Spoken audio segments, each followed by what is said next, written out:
Assalamualaikum warahmatullahi wabarakatuh. Selamat pagi sobat semua, salam sejahtera. Kembali lagi ya di channelnya seputar informasi desa. Oke, apa kabarnya hari ini? Semua dalam keadaan sehat dan selalu dilancarkan rezekinya, amin ya rabbal alamin.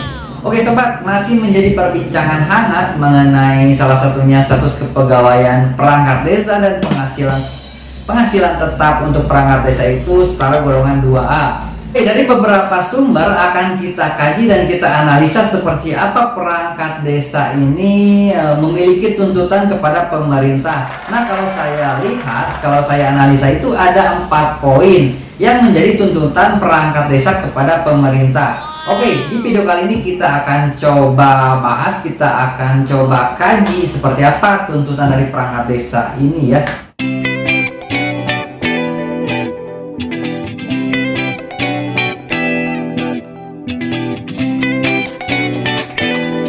Pertama itu adalah perubahan regulasi ataupun revisi undang-undang. Yang kita ketahui Undang-Undang Nomor 6 Tahun 2014 itu masih bukan banyak ya.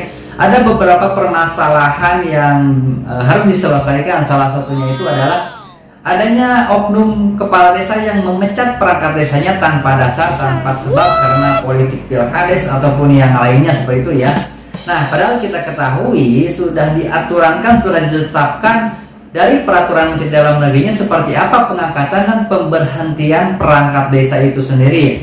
Mungkin kepala desa itu melihat di poin-poin yang ada di Undang-Undang Desa Nomor 6 Tahun 2014, itu kepala desa itu mengangkat dan memberhentikan perangkat desa. Nah, tidak hanya itu saja, di dalam undang-undang tersebut tidak adanya regulasi yang menjadikan sanksi seperti apa oknum kepala desa ketika memecat perangkat desanya tanpa dasar. Jadi para perangkat desa ini menginginkan adanya regulasi yang sangat tegas ataupun sanksi seperti apa nantinya apabila oknum kepala desa ini memecat perangkat desanya tanpa dasar. 2.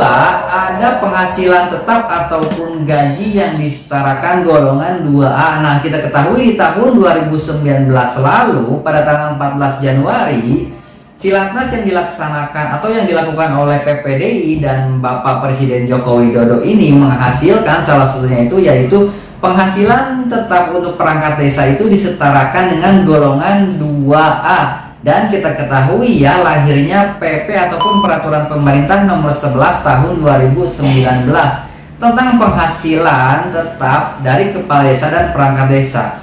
Walaupun pada kenyataannya sampai dengan tahun 2022 ini ada beberapa wilayah yang tidak menikmati siltap ataupun penghasilan tetap perangkat desa setara dengan golongan 2A. Ini beberapa wilayah saja ya. Tetapi kebanyakan sudah setara dengan golongan 2A untuk siltap dari perangkat desa dan kepala desa itu sendiri. Nah, yang belum mendapatkan siltap setara golongan 2A ini butuh perhatian khusus dari pemerintah seperti apa untuk pemerintah daerahnya supaya menyalurkan ADD-nya setiap bulan. Nah, tidak sedikit yang berkomentar di media sosial ataupun di channel YouTube kita ini, ada beberapa wilayah yang siltapnya itu bisa dibayarkan 3 bulan sekali ataupun 4 bulan sekali dan di bawah dari setara golongan 2A ya gajinya itu, jadi di bawah 2 juta sekian. Ketiga adalah status dari kepegawaian perangkat desa. Nah, kita saat ini sedang diramaikan ya dengan status kepegawaian perangkat desa nantinya seperti apa nasibnya nih, apakah menjadi P3K ataupun PNS. Nah, padahal kita ketahui untuk merubah suatu aturan itu tidak lepas dari peran pemerintah dan anggota legislatif ya di DPR ini, wakil rakyat ini. Nah, untuk status kepegawaian perangkat desa ini butuh kajian khusus yang dilaksanakan oleh pemerintah dan anggota dewan ini ya. Jadi tidak segampang yang kita bayangkan seperti itu ya. Oke, itu PR saja ya. Jadi tetapi mungkin perangkat desa ini pengen adanya perubahan status ataupun kejelasan status dari kepegawaian ini seperti apa nantinya. Dan saja di tahun selanjutnya itu perubahan statusnya ini menjadi jelas ya, P3K ataupun PNS ya.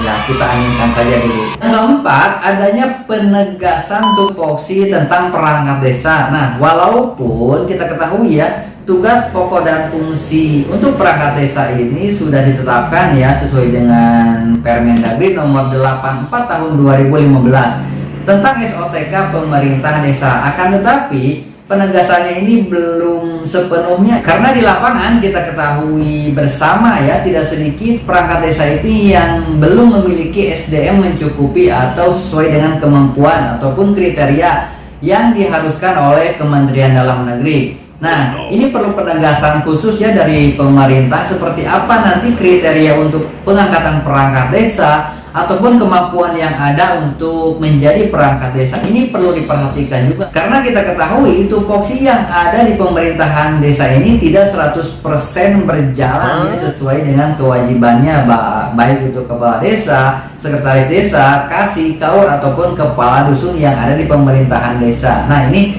perlu penegasan khusus ya, baik itu dari pemerintah pusat ataupun pemerintah daerah, seperti apa kriteria dari perangkat desa itu sendiri. Oke, seperti itu ya untuk informasinya dan analisanya, mudah-mudahan bermanfaat. Apabila dari sobat ada yang mau berkomentar, silahkan komentar di video di bawah ini ya. Silahkan beri saran juga, dan apabila tidak sesuai silahkan komentar juga ya di sini ya. Oke, selalu semangat menjalani aktivitas, jaga pola makan, istirahat yang cukup, dan Assalamualaikum warahmatullahi wabarakatuh.